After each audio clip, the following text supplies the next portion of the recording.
Radio Robbani 107,9 FM, radionya Majelis Tadabbur Quran.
Assalamualaikum warahmatullahi wabarakatuh.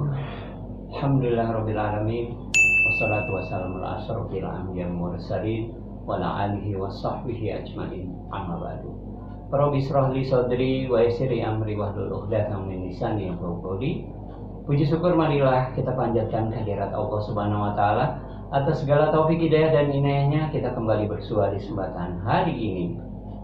Salawat dan salam marilah senantiasa kita persembahkan kepada junjungan kita Nabi besar Muhammad SAW beserta keluarga, sahabat, pengikut, dan orang-orang yang senantiasa istiqomah di jalannya.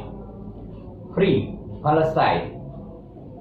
Sahabat Robbani, senang dan bahagia sekali saya Agus Suprapto Yusbiadi kembali menyapa ruang dengar dan ruang tayang sahabat dalam rangkaian dakwah kami dalam ajang Tadabbur Quran dengan tagline Tadabbur, Tafakur, dan Tasyakur. Semoga kita senantiasa bisa mengambil pelajaran dan mengambil sebuah iktibar dari Al-Quran dan Al-Hadis. Terima kasih atas kebersamaannya. Mohon maaf atas segala kekurangan dan kehilafannya, sebab yang benar tentu saja dari Allah dan Rasul-Nya. Saya Agus Suprapto Yusbiadi pamit undur. Billahi taufiq wal hidayah. Assalamualaikum warahmatullahi wabarakatuh. Ya, Assalamualaikum warahmatullahi wabarakatuh. Bismillahirrahmanirrahim. Alhamdulillahirabbil alamin. Wassalatu wassalamu ala asyrofil anbiya'i wal mursalin wa ala alihi wa sahbihi ajmain, amma ba'du. Rabbi shrah li sadri wa yassir li amri wahlul 'uqdatam min lisani yafqahu qawli. Puji syukur marilah kita panjatkan kehadirat Allah Subhanahu wa taala atas segala taufik hidayah dan inayahnya. Kita bisa bersua di kesempatan hari ini di hari Jumat, hari ke-15 di bulan Maret 2024, dan alhamdulillah di Masjid Al-Kausar Apartemen Buah Batu Port. Saat ini kami sudah kedatangan tamu yang agung, yakni dalam rangkaian safari dakwah Mengukir Cinta di Palestina bersama Syekh Bahaudin Abdul Khaliq Muhammad Al-Khuwaisini. Ya, kaifa hal Syekh? Ya, mungkin langsung saja Pak Ustadz bisa dibantu untuk menerjemahkan. Yang pertama mungkin saya bisa memperkenalkan diri saya, silakan. أنا بهاء الدين القواسمي، أصلي من مدينة الخليل في فلسطين وأعيش في الأردن لاجئا. نعم. أدرس اللغة العربية، تقريبا انتهيت من هذا التخصص وأدرس العربية لغير الناطقين بها ومدرس قرآني. Baik, beliau adalah Syekh Bahaudin Al-Khawasimi. Beliau adalah seorang penduduk Palestina di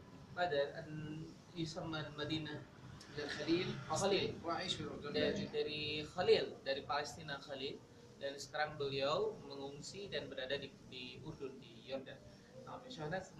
أدرس اللغة العربية. Beliau belajar bahasa Arab di Urdun, di Yordan, di sebuah universitas di sana. Nah, kemudian beliau juga saat ini sedang mengajar Al-Quran dan beberapa kemampuan bahasa Arab yang juga beliau miliki pada orang-orang yang orang-orang yang berbicara di luar bahasa bahasa Arab di luar negara Arab.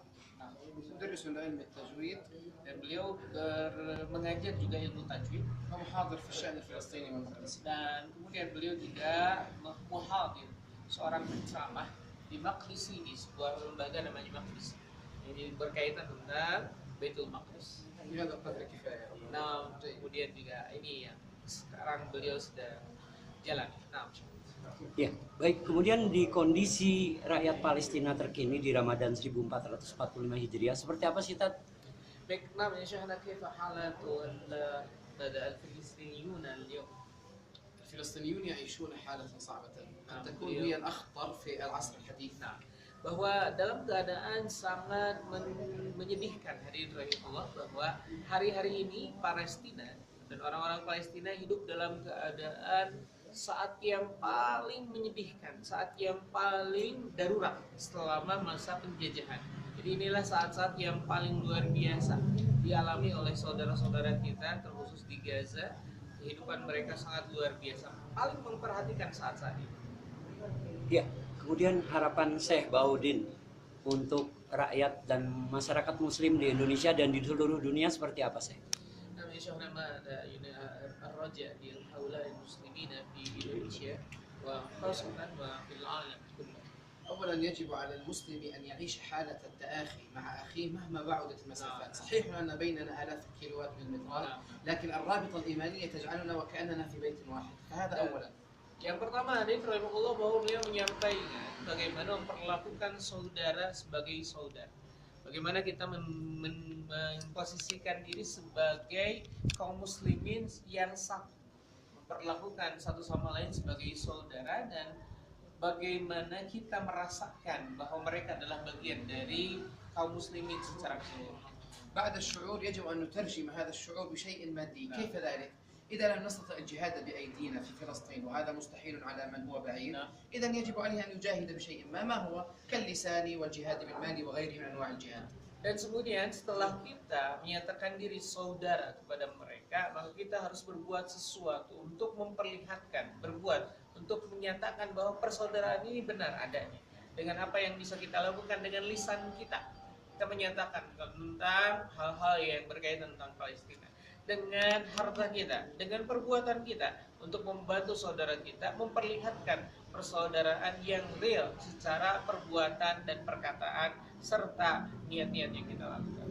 ومن فهم حديث النبي صلى الله عليه وسلم مثل المسلمين في توادهم وتراحمهم كمثل الجسد الواحد إذا مرض منه عضو تداعى له سائر الجسد بالسهر والحمى. من فهم هذا الحديث لم تمنعه المسافات من أن يشعر بأخيه المسلم ويساعده. وجزاكم الله خير. Dan bagi orang-orang yang memahami tentang konteks hadis, barang siapa yang menyatakan antara muslim dengan muslim itu kal jasadul wahid, seperti tubuh yang pertama, yang sama, yang satu. Ketika merasakan bagian tubuh satu tubuh terluka, maka bagian tubuh lainnya merasakan terluka. Maka bagi dirinya tiada masalah yang namanya jarak, yang namanya kesulitan, yang namanya hal-hal yang membatasi dirinya untuk bisa menolong. Bagi dirinya, ketika ingin menolong, ya menolong saja dengan cara yang bisa dilakukan. This is the last. Mohon izin, boleh megang bendera merah putih sambil harapannya kepada pemerintah Indonesia. Ada ini kamsik hada wa qul lil mada lil Indonesiyin wa khasatan li haula illa mada fi hukum Indonesia mada taqwa.